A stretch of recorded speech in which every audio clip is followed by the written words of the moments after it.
All right, guys, today's video is going to be a little different than most videos. This video is honestly more for family and close friends, but I consider you guys some family and close friends as well. And if this helps one person out there a little bit, it'll be worth putting out there on the internet. But basically, I'm going to cover the events of my father's tragic accident where he got killed basically 22 years ago today, right here in the front yard. So let's get started.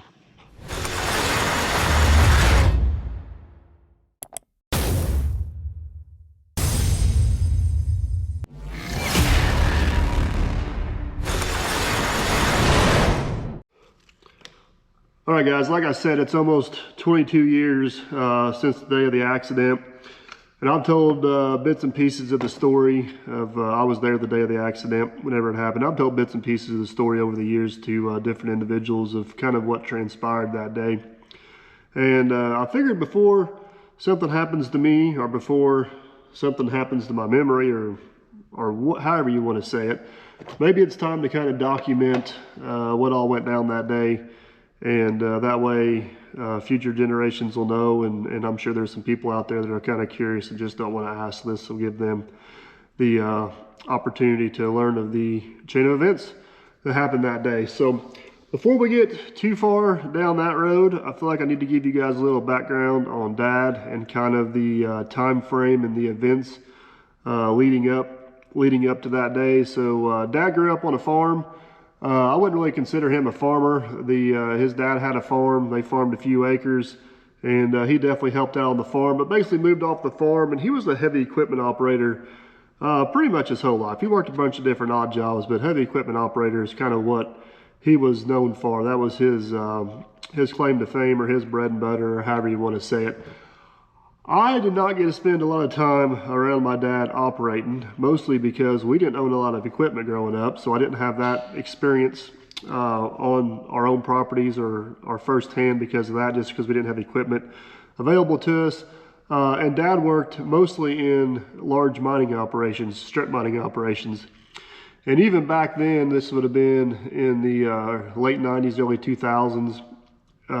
They were getting pretty strict on safety about who they let in the mines, who they let in the mines, who was allowed to be on equipment, so on and so forth. There was a few random times we were able to go to some mines and watch some of the mining operations. We always had to watch from a distance. It wasn't a hands-on thing by any stretch of the imagination. Dad was mostly known as a dozer man. He ran D10, D11, pushing off spoils, cleaning up, reclaiming. He was really good on a dozer. He could run just about anything, but dozer, kind of like Jerry, dozer was his happy place. So between Dad growing up on the farm and Dad working in all these large mining operations, I would consider Dad to be a little bit of a safety Nazi. He was always, whenever we were around equipment, tractors, anything like that, he was always preaching safety, making sure we were aware of the cautions and the dangers of what we were coming. He was not a hot rod operator pushing everything to the limit. He was very good at what he did. And I'm going to draw a lot of similarities between him and Jerry. They knew how to push the equipment to the limit, but they knew where the limit was at, and they stayed a good 10% behind it. That's the best way I know to explain him. He wasn't going to go into a situation without thinking it over, thinking it through, and was definitely not going to put himself purposely in a bad situation. So, and that'll kind of play, I want to make sure I preface that before we get a little farther into this video and the events of what happened. So the property we live on here now is actually part of a large family farm. I was getting ready to graduate. I had actually already graduated high school. My middle brother was getting ready to graduate high school, or actually just graduated high school. And I still had a younger brother who was getting ready to be a freshman.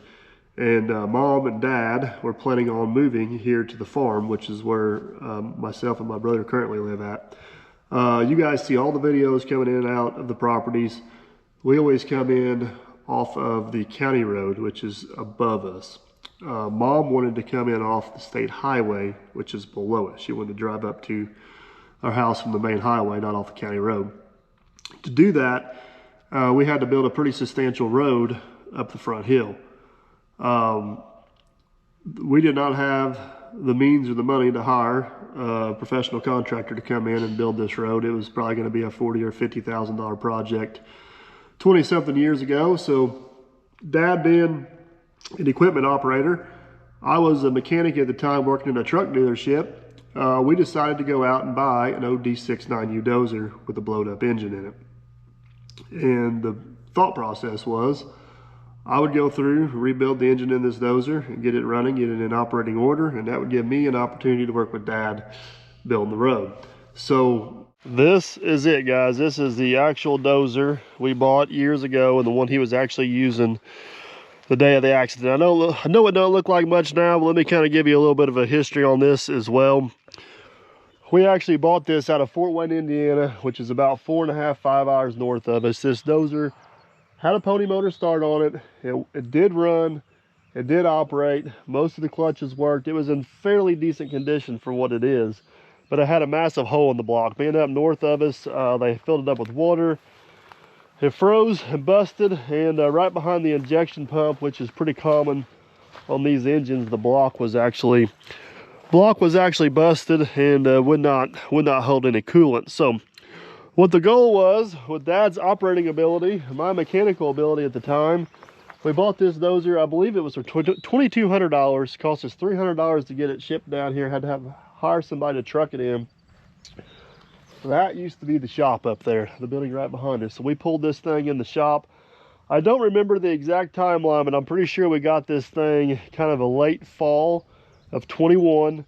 Myself, several buddies, I had a lot of help on this. So basically we stripped this thing down to pretty much bare frame, got a new engine block, switched all the internals over to the new engine block, converted it over to electric start, put new brake bands, new clutches in it. This thing, whenever we rolled it out of the shop, was 100% mechanically sound. All the brakes worked, all the clutches worked, the engine ran good, electric start worked good. I mean, it was an old dozer without hydraulic tilt on it, and it was still mechanical shift. Of course, keep in mind, Dad was very accustomed to running these old dozers. He'd been around a lot of them over the years, but I can't remember the exact number, for probably less than $4,000 at the time, we had a completely operating, fully functionable, actually in fairly good shape, old D69U. So from that point, the next thing on the list to do was to start building the road. I was, I'm not gonna lie, I was extremely excited about this, because this was the first time I kind of had full access to a dozer to actually run it, kind of do what I wanted to, learn on it, everything. I wasn't time pressed. It wasn't a paying job. It was our own little property. So if I messed something up, I knew Dad could fix it. And this was going to be the first time I could actually watch Dad operate, learn from him, gain some experience, and kind of get my feet wet. This dozer right here, I will say I've ran a few other dozers before it, but this is the dozer. This actual dozer right here is the one where I learned how to run. I got probably $600-700 hours on this thing, believe it or not. Unfortunately, most of those hours come after Dad passed away, but I still got a lot of hours on this old dozer. So the day of the accident was actually Dad's 30th class reunion. He had a very tight-knit high school class, and he was really looking forward to it. I was working in a Mack truck dealership at the time. I had one friend down there. His name was Willie. He was actually coming up to visit. He wanted to see the farm and stuff, so Dad decided we were going to run up here, work for a few hours. He was basically going to kind of get me lined out on what I needed to do. Dad was going to go to the class reunion. I was going to stick around and piddle a little bit with Willie, and yeah, we were going to build a road down over the hill. So let's go check out the road. All right, guys, this is the road here. I'm sure you've seen this in a few of my videos, between going up and down it and brush hogging it and so on and so forth. I cannot even begin to explain to you guys how different this looks today compared to what it looked like back when we started on it 20 years ago. I know it looks rough now. It's absolutely insane, the difference between now and then. It took Dad and I almost 3 months coming through the woods with the old D69U dozer just to get here. The reason we had to come through the woods to get here and not come up from the bottom as there used to be almost a 15 or 20 foot sheer drop off down there. And Dad was right. We needed to start from the top and work our way down. We did not have an excavator. We didn't have anything else. All we had was that old dozer. And looking back on the amount of work we accomplished with that old dozer is absolutely incredible, to be honest with you. So anyways, the day of the accident, I mentioned I had a guy by the name of Willie here. Honestly, guys, I don't know Willie's first name. That was his nickname. I don't know Willie's last name. I have no idea where Willie's at today. I've spoke to him only a few brief times at work. He was a co-worker that came through. Just happened to be up here visiting the day of the accident. And after that, shortly after that, by the time I got done with funeral services and got back to work, he had then packed up and moved on. I think the accident affected him quite a bit at the time too. So Willie, for some crazy reason, if you're watching this video, bud, please reach out to me. But okay, so anyways, back to what we're going on. So Willie and I come up here. The dozer was sitting right there where the Ranger's at.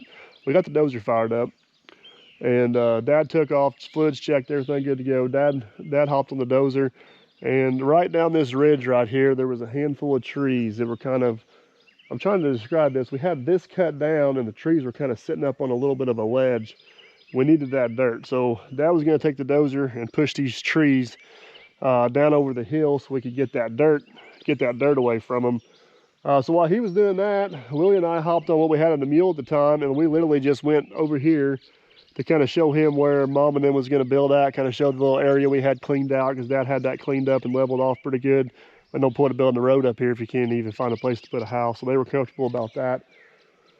Come back, the dozer is parked right back there idling. I walk around behind the dozer, it's facing blade uphill. And I see the chainsaw sitting on the ground. It is in the off position. It's really dry. I can see footsteps everywhere. But I don't see Dad. I'm like, that's kind of odd. I didn't really go into panic mode by any stretch of the imagination. And I'm like, I was literally just here 45 seconds ago. And he's gone. So get to looking around a little bit more, and get to looking around a little bit more, and he had pushed a tree down over this hill. He had cut the tree off the stump. He obviously knew the stump was unstable, because it looks like from the feet print around there after he cut it off, he knew it was going to roll, because he set the saw down far enough away from it. There was a whole bunch of footprints up here. To this day,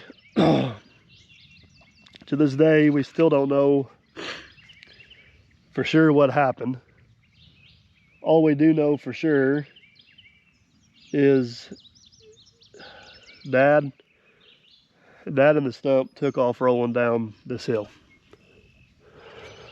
Started off here, ended up down there.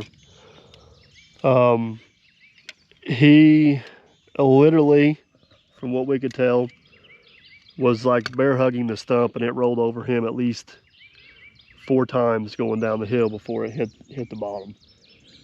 How he got tangled up in that stump, I don't have a clue. Why he didn't take the dozer and just push the stump over the hill, I don't know. It obviously did not happen immediately whenever he cut the tree off the stump, because he had time to set the saw down, he had time to turn the saw off. You can see where he walked around. He may have been walking away from it to go get the dozer, and whenever the stump took off down the hill, a root came up out of the ground and grabbed him by the foot, and away they went. But nevertheless, over the hill they went, and they ended up all the way at the bottom. So this is the view from the bottom side looking back up. That right there is all the remains of the actual tree that he cut down. You can still see it kind of laying there. Hopefully you can see up through there. That's where we were standing at before, looking back down. So Whenever him and that stump took off down over the hill, at least twice the butt of the stump impacted his body. Once in the chest, once in the left leg.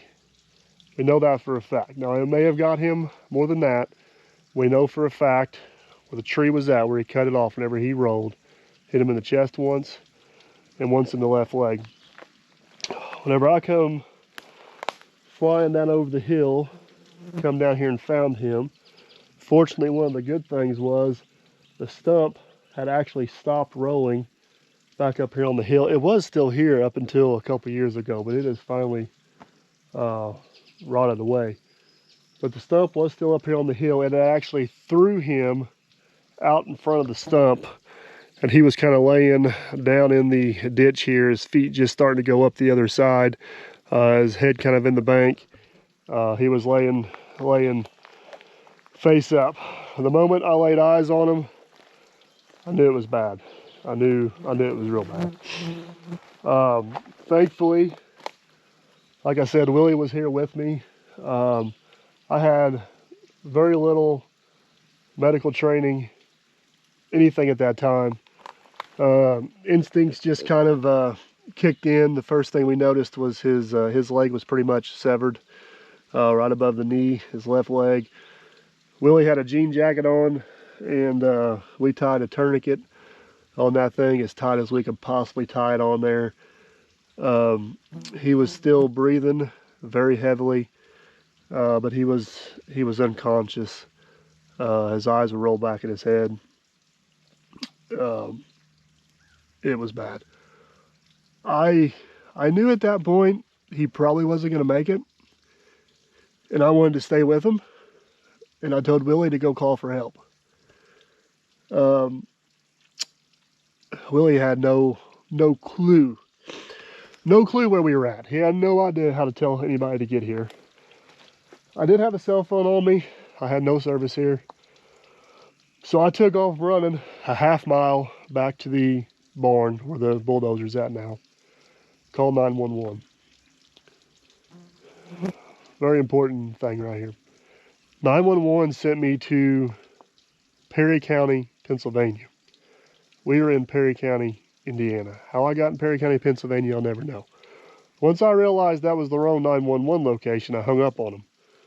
That was a mistake, because they wouldn't stop calling back to where I could call who I needed to call. I finally took the battery out of my phone. I put the battery back in the phone. I can remember this like it was yesterday. Old flip phone. Took the battery out of my phone, put the battery back in the phone. I didn't call 911. I called a large insurance company my grandpa owned. Secretary answered, and I told her, I said, Dad's had a bad accident on the farm. I can't get a hold of anybody. Send help. And I knew the lady at the time. She said, okay. So that's what happened. So I know it's got a lot better over the years, guys, but to this day, and I've used it 2 other times, I don't call 911 from my cell phone. I call the local police department, the local dispatch, and I've had much better luck with that. I hope I don't steer somebody in the wrong direction on that. I ran back up here as fast as I could. I told Willie, help's on the way, go down the highway and wait for him, because he didn't need to see this. So I was able to have a few moments with Dad before I think he officially passed. Sorry. All right, sorry guys. I could see, I knew there was a first responder lived just down the road. Unfortunately, he was home. He responded. I seen him come in the driveway. Willie brought him straight to me. And Tom come down here and officially pronounced him dead. And from that point, it was more of a recovery than a rescue. So after Tom, which very appreciative of Tom Hauser, for us being out here in the middle of nowhere, he was here in what seemed like a very quick period of time whenever time was flying by, and very professional. Very professional what he did. I know that was hard for Tom as well. So after Tom pronounced Dad dead, which was right there, I can remember it like it was yesterday. I walked down across here, right there behind where the Rangers parked at now. There was a stump. This is what's left. This is what's left of that drop off I was telling you guys about it while we couldn't come up from the bottom side.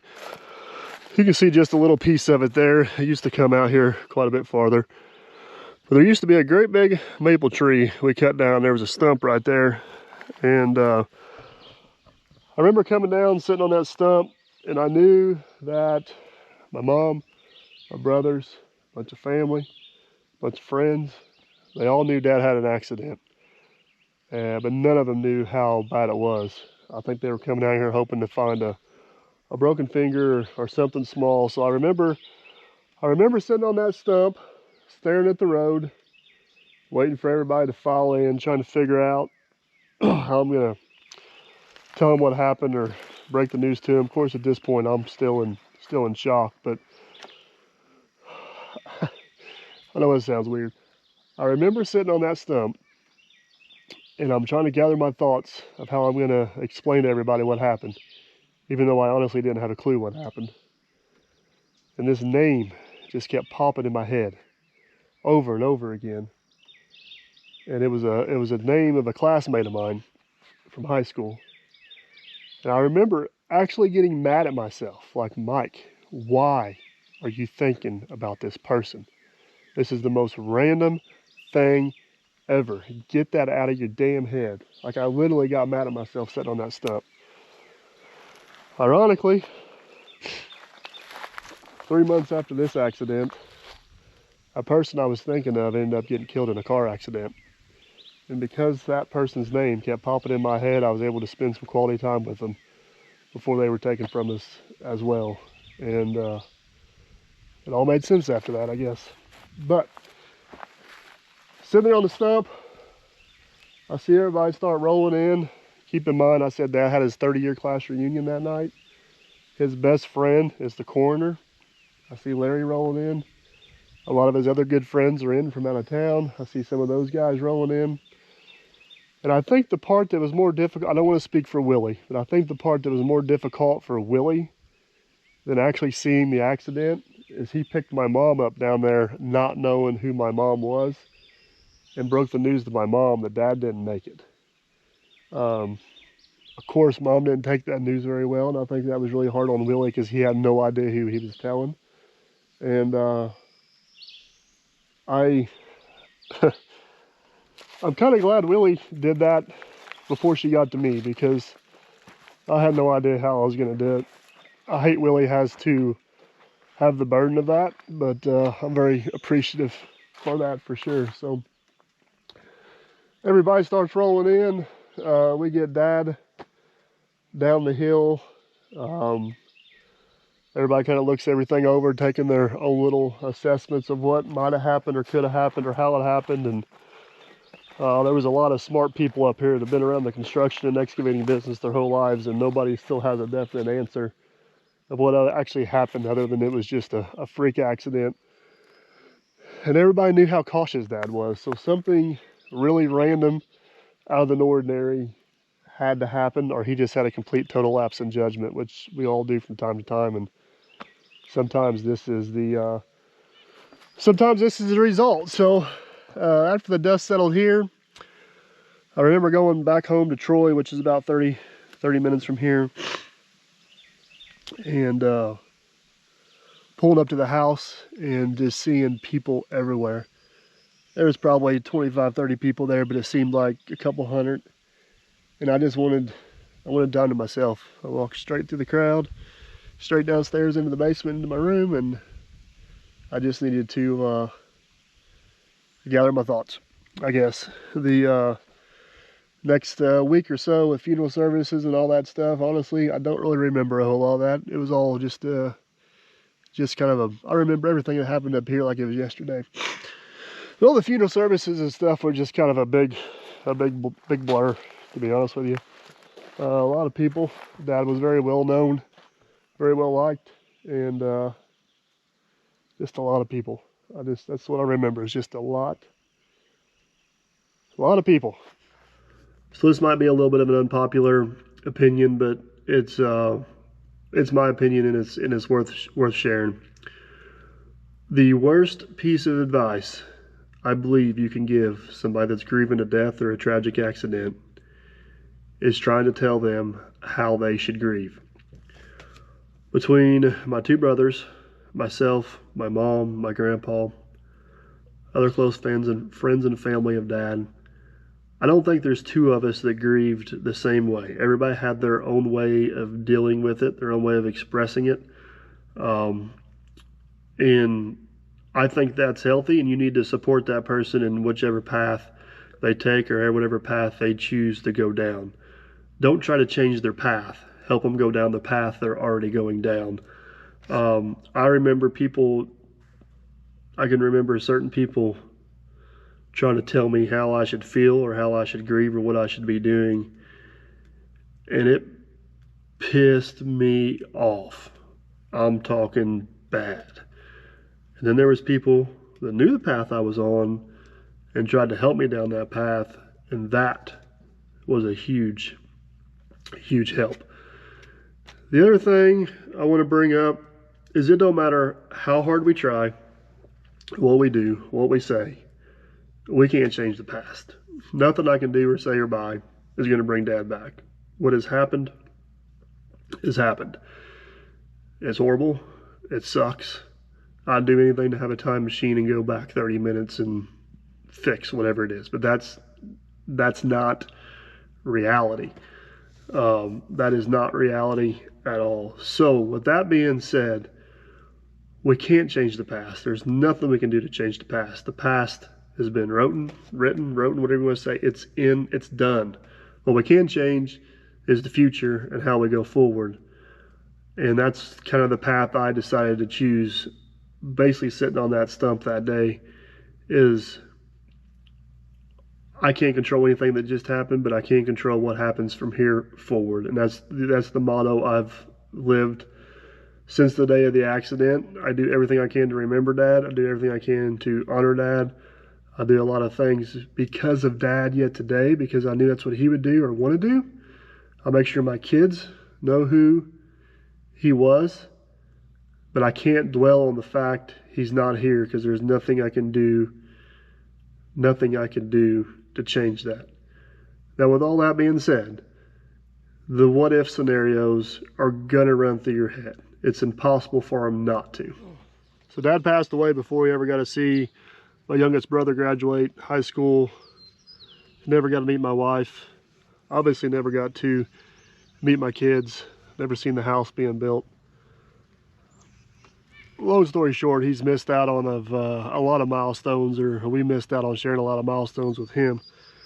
However you want to look at it. But I think the biggest what if question is, where would he plug into the business today, or what would my business look like today if he was still alive? And that's a great question. And I'll be honest with you guys, I don't know if I got a good answer for you, because we were so early in our relationship of starting to work together doing dirt work. And don't get me wrong, me and Dad got along well, but we like to butt heads a little bit. He had his way and I had my way, and they weren't always the same way, to be quite honest with you. So if you took Dad, you could transport him in here and plug him in to what I have going today, he would fit in perfect.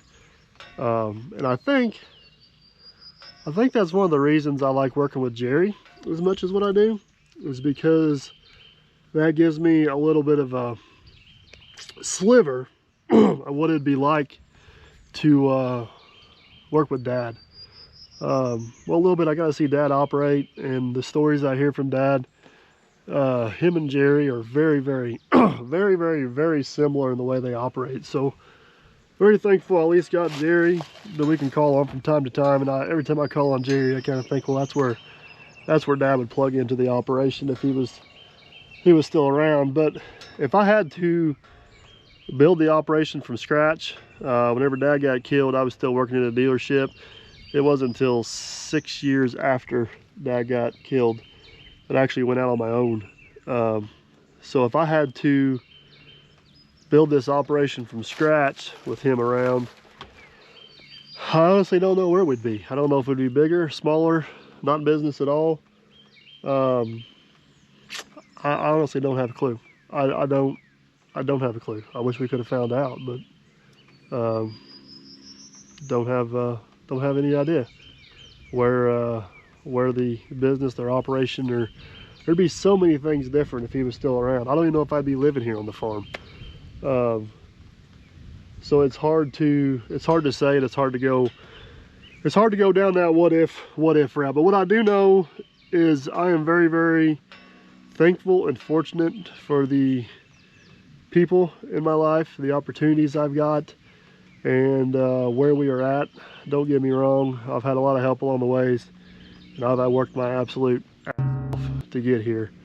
But very proud of where we're at, and it's absolutely incredible to look back and see, thinking back to the first day Dad, and I can still remember it, first day Dad and I were up here, we were getting ready to cross that ditch back here, that old D69U, and just tickled to death to have that old dozer. Absolutely tickled to death to have it, and made the most out of it. And standing here all these years later with nice new modern equipment behind us, a lot of things have changed. A lot of things have changed, and a lot of things have stayed the same. And one of the most incredible positive things that have happened, at least for me in the last couple years, is I started this YouTube journey not to make money, not to become famous. Wade was after me. I've documented this for years. Wade was after me to get on YouTube because he thought it'd be good. But the deciding factor for me to go on YouTube is I cannot think of one video, not one video that exists anywhere of Dad operating a piece of equipment. And I'd do anything to have that right now to watch. And all the projects he's did over the years, different ponds, lakes, big mines, got a lot of pictures, but nothing ever really documented it. And not only do I get to share with you guys what I'm passionate about and what I do every day, but if something ever happens to me, my family and my kids got all those videos to go back and look on and see what's happened. So yeah, I'm getting zappy on you guys, I'm sorry. But anyways, hopefully this makes sense. Hopefully you guys enjoyed this video. This is the third time I've tried to make this video and haven't been able to get through it. So hopefully you guys actually see this when it gets edited. Where do we go from here? This road, and started building this road in 2002. I worked on it off and on throughout the years to about 2010. It pretty much sat abandoned for a while. Jerry actually come up in 2017. We had a big flood. We actually had to use this road. Jerry came up and did a bunch of work on this road and kind of got it to what it is you see today. And I got a little bit of time. The equipment's sitting here. It don't have to be to the next job. This is actually a holiday weekend, it's Memorial Day weekend. The equipment's sitting here. It don't actually have to be to the next job for another week. So I don't know. I may fire up the equipment and work on the road a little bit.